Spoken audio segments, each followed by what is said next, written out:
This is China's Lus Plateau. Until recently, this was one of the poorest regions in the country. A land renowned for floods, mudslides, and famine. But with the fanfare comes the hope of change for the better. 怎么样？ My name is John D. Liu. I've been documenting the changes on the plateau for 15 years. I first came here in 1995 to film an ambitious project where local people were constructing a new landscape on a vast scale, transforming a barren land into a green and fertile one. The project certainly changed my life, convincing me to become a soil scientist. The lessons I've learned in the last few years have made me realize that many of the human tragedies that we regularly witness around the world, the floods, mudslides, droughts, and famines, are not inevitable. Here on the Lus Plateau, I've witnessed that people can lift themselves out of poverty. They can radically improve their environment, and by doing so, reduce the threat of climate change.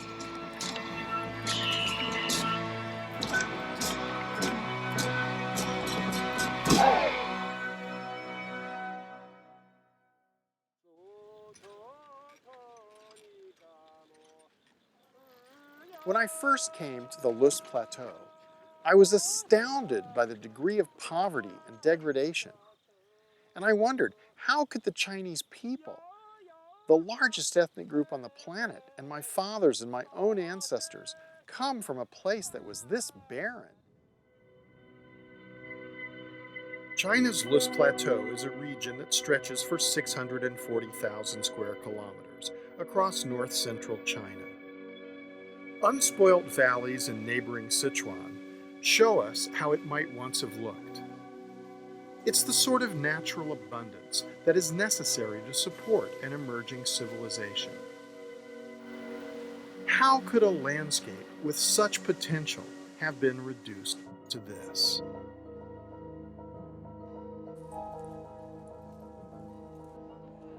When Chinese scientists and civil engineers began to survey the area, they realized that several thousand years of agricultural exploitation had denuded the hills and valleys of vegetation. The relentless grazing of domestic animals on the slopes meant that there was no chance for young trees and shrubs to grow.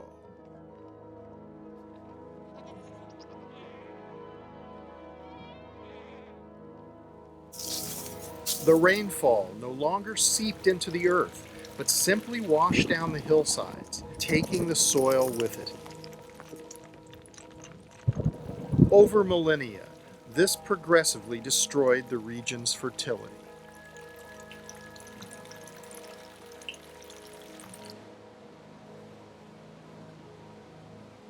When this happens over an area as extensive as the plateau, millions of tons of silt are swept down into the Yellow River, which gets its name from the color of the fine loess soil.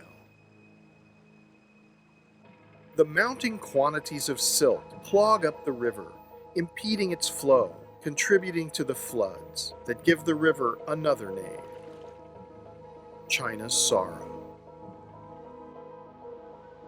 In some areas, creating floating mud mattresses that attract passing tourists. A local problem becomes a national problem.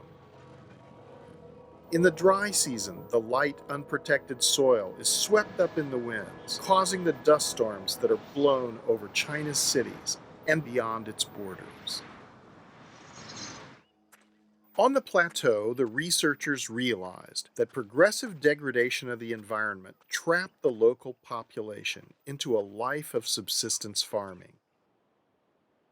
It's a process that has occurred throughout the world, where poor agricultural communities find themselves overusing their land in order to survive, depleting its fertility and further impoverishing themselves. One thing that became apparent early on is the connection between damaged environments and human poverty. In many parts of the world, there's been a vicious cycle. Continuous use of the land has led to subsistence agriculture. And generation by generation, this has further degraded the soils. The vital question we have to ask is, can this destructive process be reversed? 15 years ago, Chinese and international experts were confident it could be. They decided that to prevent further erosion, it was necessary to cease farming on certain key areas to allow the trees and shrubs to grow back. But this could not happen without the consent of the farmers themselves. They took some persuading. Of course, a lot of people didn't understand the project. They weren't thinking in the long term.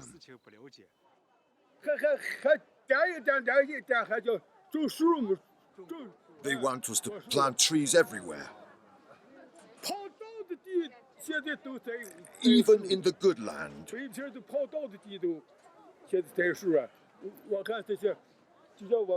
What about the next generation?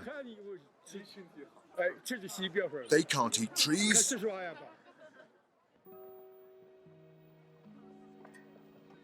What eventually convinced the local people was the assurance that they would have tenure of their land, that they would directly benefit from the effort they invested in the new project.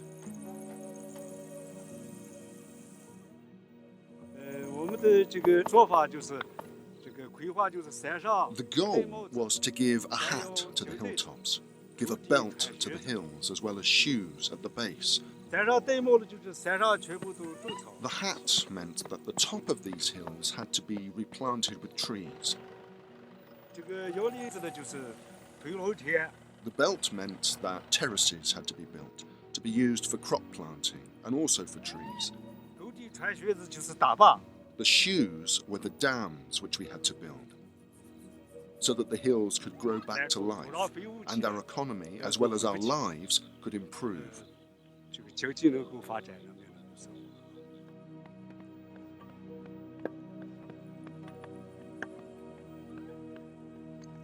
Hills and gullies were designated as ecological zones to be protected.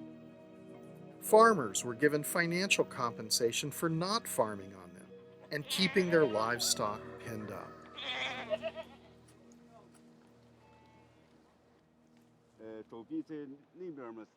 When I first filmed Mr. Ta Fuyuan and his colleagues back in 1995, I had no idea this initiative could achieve such dramatic results.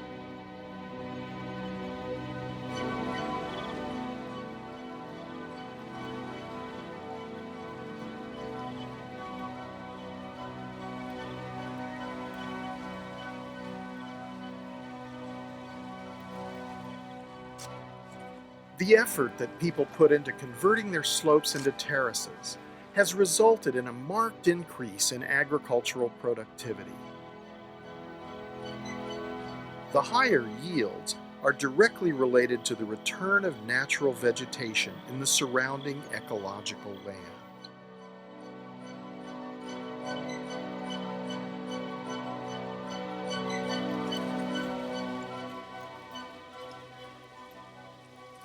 Now when it rains, the water no longer runs straight off the slopes. Trapped by the vegetation, it sinks into the ground, where it is retained in the soil, taking weeks and months to gently seep down and irrigate the fields and terraces below.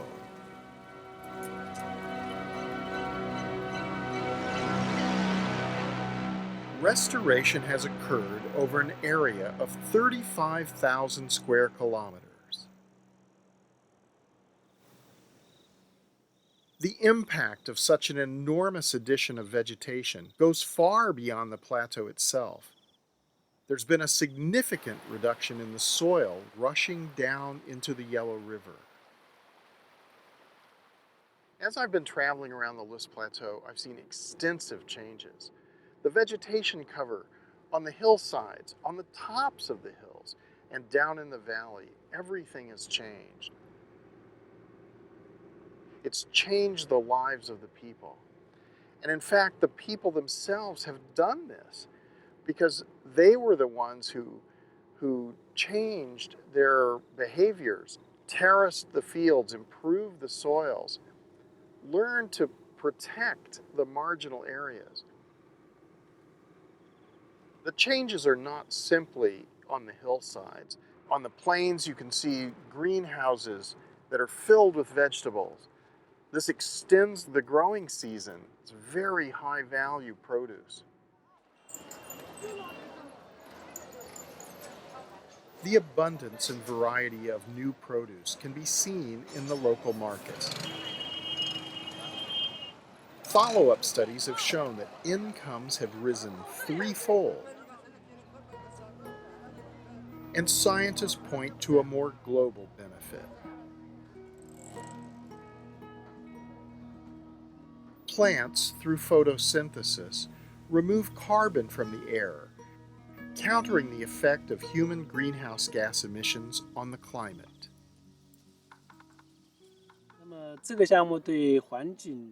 In terms of climate change, we can say that the project made a double contribution. Firstly, the project was successful in restoring vegetation on a large scale. So many trees and so much vegetation grew up, and this definitely helped take carbon out of the atmosphere. Secondly, because the health of the Loess Plateau's ecosystem has been so much improved, the region will be better able to resist the negative impacts of climate change.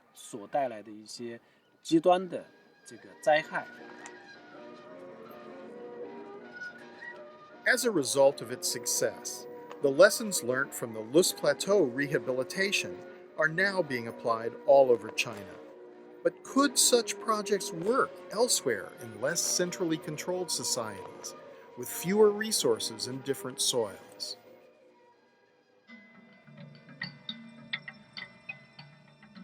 Ethiopia, perhaps more than any other country, has come to symbolize the vulnerability of humankind to environmental catastrophe.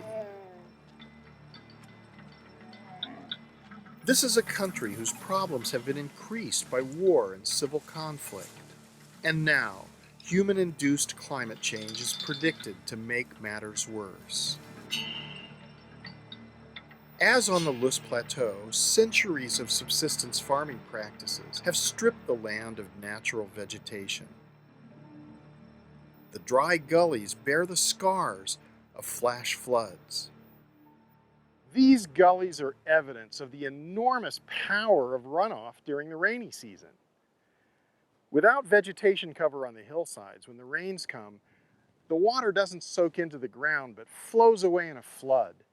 Then it's not available for agriculture during the rest of the year. This leads to drought, and famously for Ethiopia, famine.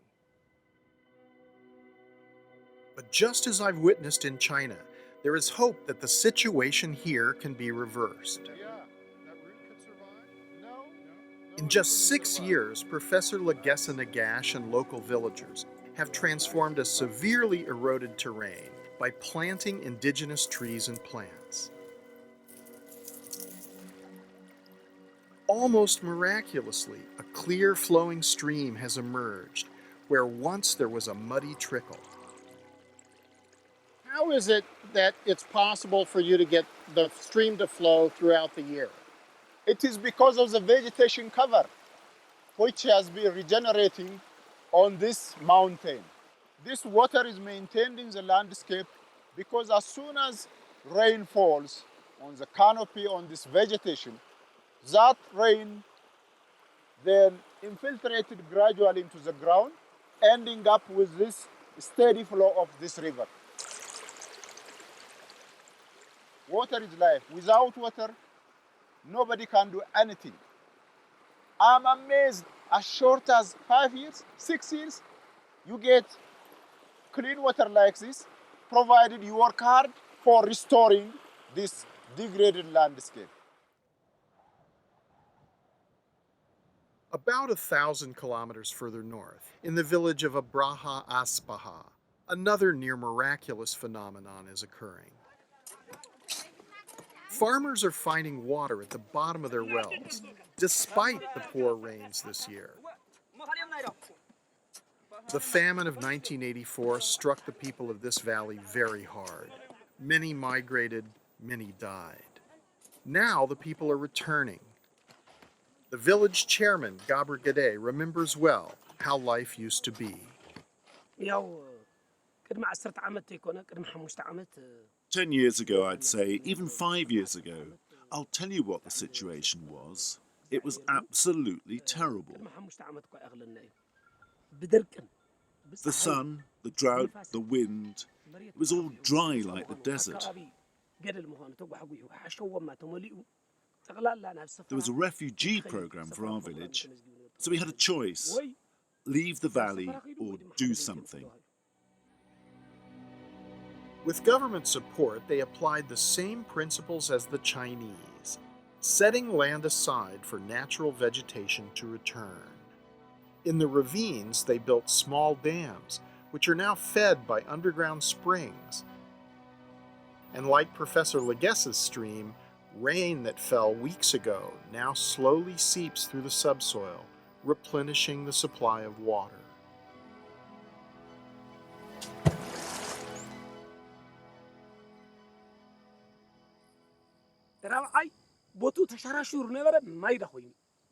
The eroded land has become fertile. It's changed for the better. In the drought, our fruit trees dried up. Now they're coming back, and we're growing even more varieties. These are the real benefits we've seen. We have food security, and our children can go to school. Our lives have improved. We no longer need to beg the government for aid, thanks to the changes that we've made. Even wild animals which disappeared are returning, even the leopards. These villagers are now better able to withstand the impact of climate change. With international assistance, their achievement could be repeated across the country. The benefits, as Professor Legesse points out, would spread far beyond Ethiopia's borders. The most important issue for Africa, and I consider this Africa's 21st burning issue, is restoration. No matter what we do, we might be good at rocket science, if we are nuclear science, but the environment, restoring this huge, vast landscape, degraded landscape, is critical for Africa, particularly for Ethiopia. Half of Ethiopia is mountain, and this mountain system is degraded. And this degradation of this huge landscape, huge mountain chain of Ethiopia, is critical not only for Ethiopia, but also for the entire region.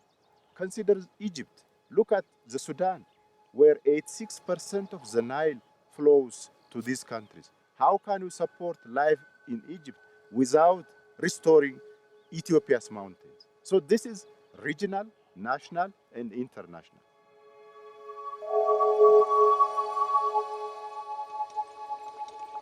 Environmental degradation is not only a problem for the dry regions of Ethiopia. It can be just as devastating for countries like Rwanda, where rainfall is plentiful.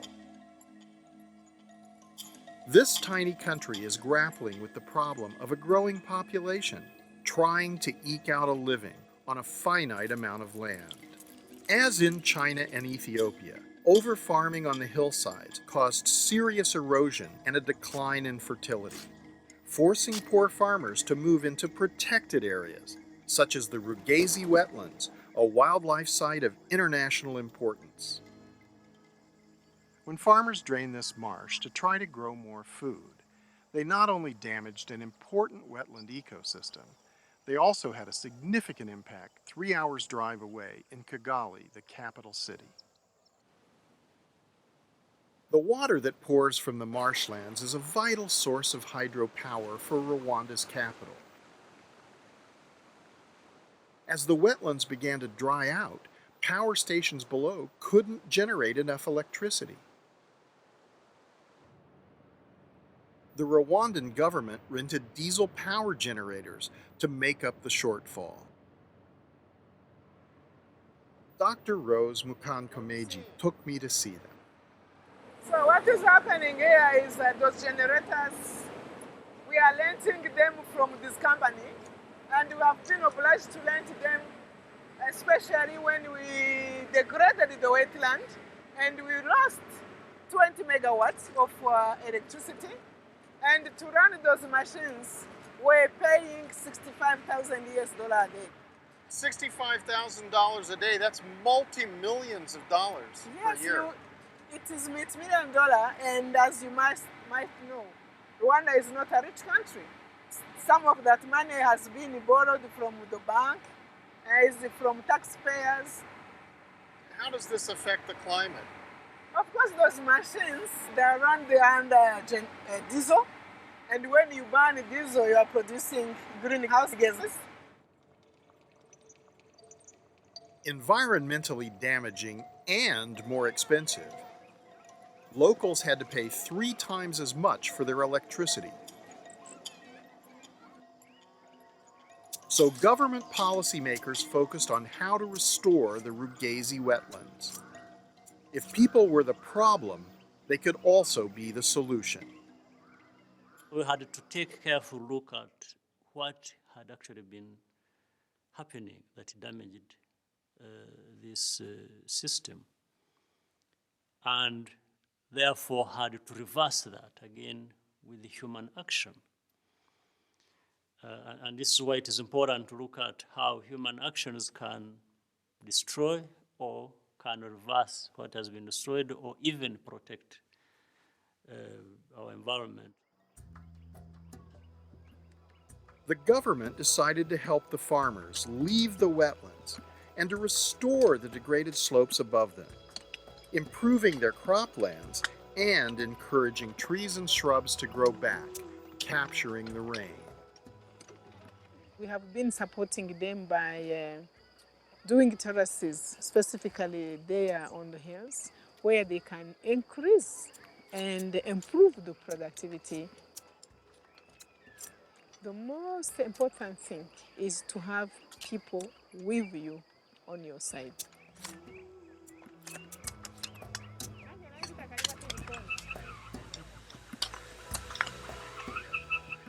The wetlands are now recovering. Great volumes of water once again cascade down to power the hydro stations. Carbon-free electricity is replacing the diesel generators. Electricity prices have stabilized. Restoring and preserving natural ecosystems like the Rugezi wetlands benefits everyone, and so much more could be achieved. If we had more involvement by different institutions coming in to help with the available resources, Rwanda could do more, much more, and benefit much more, but so would other countries if such a partnerships and support were provided.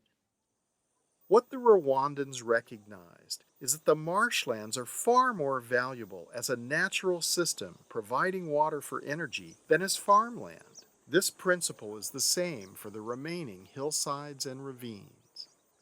What we're seeing here is very interesting because it's a line between human activity and natural systems. And in the human activity, we've been able to value the productivity from agriculture and give it a monetary value. But in the natural systems, we haven't been able to value the trees, the biodiversity, the water that's absorbed into the biomass and into the soils. And there's another vital service that trees and plants provide: photosynthesis. Vegetation reduces the greenhouse effect by taking carbon dioxide out of the atmosphere. climate change is better withstood with trees. You know, humans, no matter how intelligent we are, no matter how capable we are with all our technologies, we are helpless in the face of climate change. We have not yet properly understood the miracles performed by trees.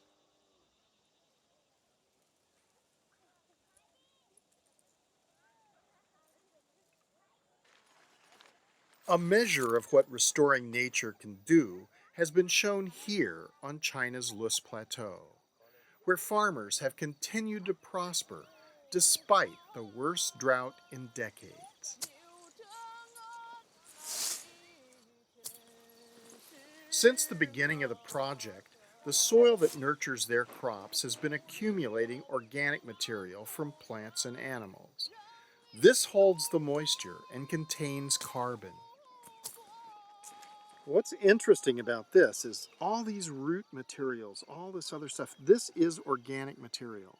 And this organic material is mixing together with the loess, the geologic soils here, and it's making a living soil. This is where the moisture resides. Yesterday it rained and there's still moisture in the soil. This is where the nutrients are recycled so that each generation of life emerges here. And this is where the carbon is. What's interesting about this, they made this field. This is new. So they're helping to sequester carbon. Living soils like this retain on average 3 times more carbon than the foliage above the ground. If we were to restore the vast areas of the planet where we humans have degraded the soils, just think what an impact we would have in taking carbon out of the atmosphere. As much as 1/4 of the world's landmass has been degraded, and much could be rehabilitated in the way we have seen on the Lus Plateau. And we've only just begun to recognize the real value of natural capital. Surely investing in the recovery of damaged environments is a cost-effective way of solving many of the problems we face today. Why do we not invest an equal amount, if not more, into a shovel-ready technology, so to speak, which is nature's way of sequestering and storing carbon? It is actually by investing in our ecological infrastructure, in ecosystems, in expanding the ability of nature to sequester and store carbon, that we have the greatest opportunity to do something. And the wonderful thing is, it's not only carbon sequestration, we're also faced with loss of ecosystems that will affect our food security, our water security. We're losing species on an unprecedented rate. So maintaining, restoring, protecting, expanding natural ecosystems has multiple benefits, immediate in terms of climate change, but also fundamental to the future of many of the services that we simply take for granted from nature. My hope is that the developed countries, those most responsible for climate change, will recognize the enormous potential of restoration. What we've seen in China, in Africa, and around the world is that it's possible to rehabilitate large-scale damaged ecosystems. If we can transfer the capital, the technology, and empower the local people to restore their own environment, it'll have enormous benefits. Restoration can sequester carbon, reduce biodiversity loss, mitigate against flooding, drought, and famine. It can ensure food security for people who are now chronically hungry. Why don't we do this on a global scale?